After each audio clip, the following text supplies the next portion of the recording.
it's gonna be a rowdy one today. So the longer I produce music, the more I start to get burned out on these plugins that do everything, workstation, master plugin that will solve all of your problems. Rarely do I see something that feels genuinely fresh and new and is trying to approach sound design in a different way. But that's exactly what Rumble from UVI is. When UVI reached out and asked if I wanted to check out this plugin, I was initially a little bit cynical because a bass machine, I've seen tons of plugins like this. What makes it special? Well, what makes Rumble special is actually quite ingenious.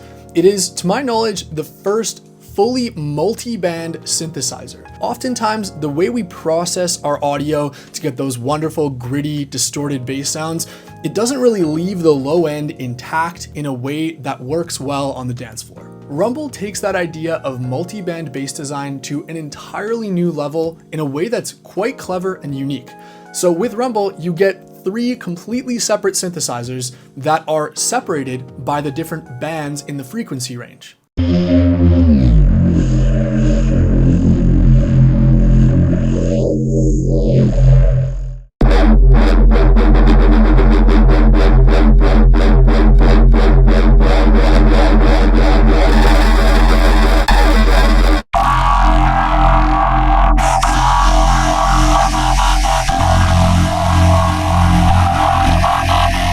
If that sounds confusing, I promise you it's really easy to understand, and we're gonna get into it. But first, let's listen to a demo song I made where every single bass and lead synth sound is just factory presets I made from Rumble.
Enjoyed that. Given UVI is a French company, I had to do a demo song that was inspired by one of the greatest French producers of all time. Let me know if you know who it is in the comments. I'll reveal at the end. So clearly the synth can do really heavy bass sounds like that, but you might be surprised to know it's actually polyphonic and excellent for more ambient and beautiful sounds too.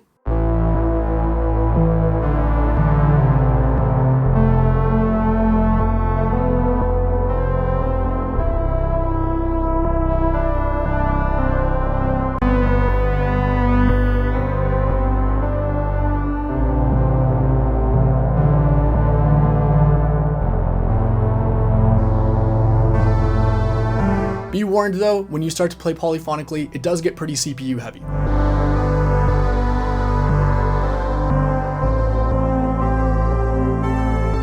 So if we start from a knit, sounds pretty normal, but what's really cool is, like I mentioned, we have 3 separate synthesizers here. So let's start by changing the body. And if we want to isolate this, right now we can hear just the body, the lower layer. We have a whole bunch of really cool things like analog, wave faulting, samples, a kick generator, which I really like. This is one of my favorite things. We'll get to that. A bunch of FM algorithms. Let's go back to the character here. This is the body of the sound. This is where a lot of the texture and tone will happen. And as you can see, if we make it something really crazy, let's make it some... Let's put an LFO on that and just make it crazy. We can really see how much of the sub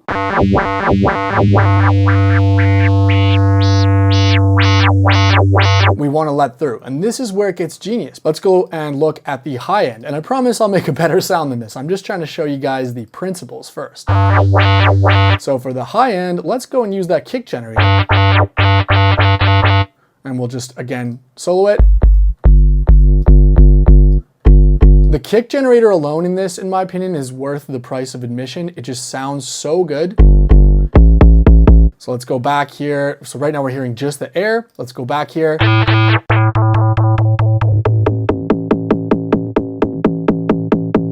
Let's go ahead and let's change this away.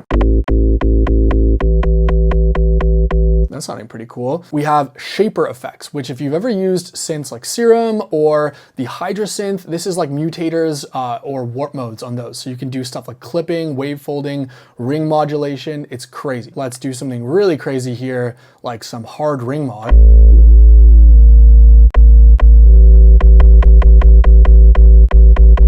Let's try something else here. Let's go to a noise.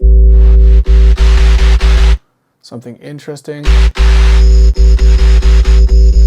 Very cool. Let's make some crazy modulation going on here with some hyper folding.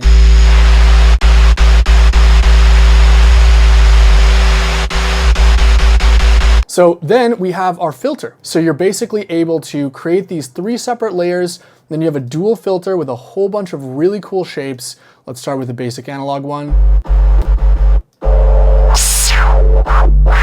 Formant. Change the vowel sound. Let's make a second filter in series. Grab our envelopes. It's just simple drag and drop for modulation, which I love.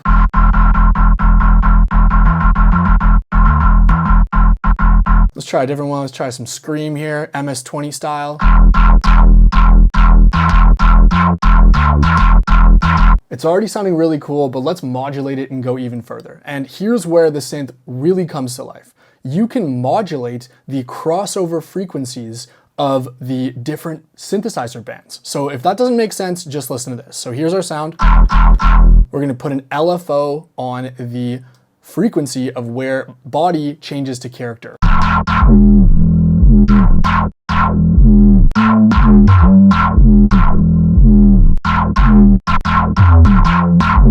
Let's assign that same LFO to the crossover frequency of the other band too. Let's go ahead and add a complex envelope here. Amazing. Okay, let's go ahead and also assign that. We have so many things, but I'm trying to keep this here relatively concise. Let's assign that to the cutoff.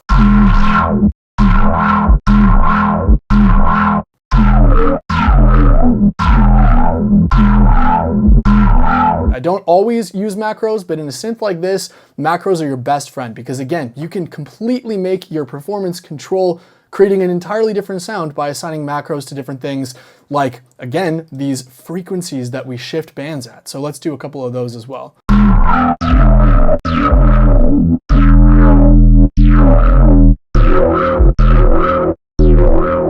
Like unlimited bass fills right there. And we just made this from scratch. One thing, if you are making these kinds of sounds, I find sometimes with how much they can change, some compression is really good. I'm gonna move on to the effects. And the effects here aren't just simple effects. They're really more like a full effects chain where you have different control over the macros. It's a really, really powerful way to do effects. And remember, this is per layer.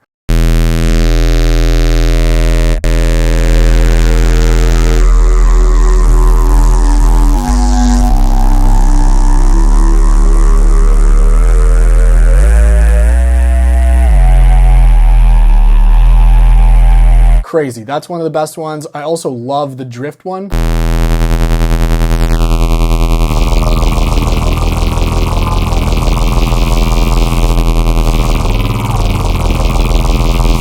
All I'm going to use is this smasher. Let's put the filter back on. So it's just going to tighten up and saturate the low end a little bit. We're going to go back to hearing the whole sound.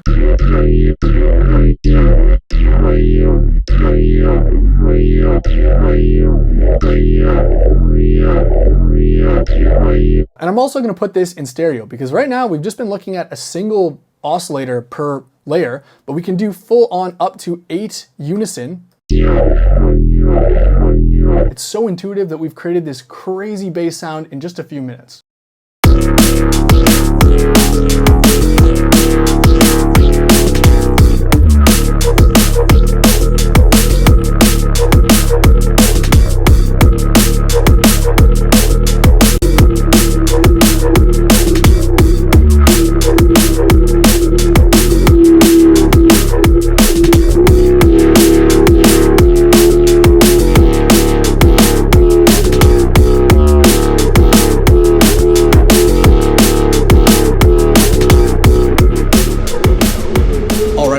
You have a better idea of how Rumble works. And if you do want to grab Rumble for yourself, it's available in the description below, and you'll get the whole factory library, including the 10 Devin Belanger Miles Away presets that I designed for the factory library, the ones you heard in that mid-tempo Gesaffelstein demo. That's the producer who I was inspired by. Let me know if you guessed that right in the comments below. As always, thank you so much for watching. Thank you to UVI for hiring me to design presets and demo this synthesizer. It truly is a really good one, and I will see you in the next video.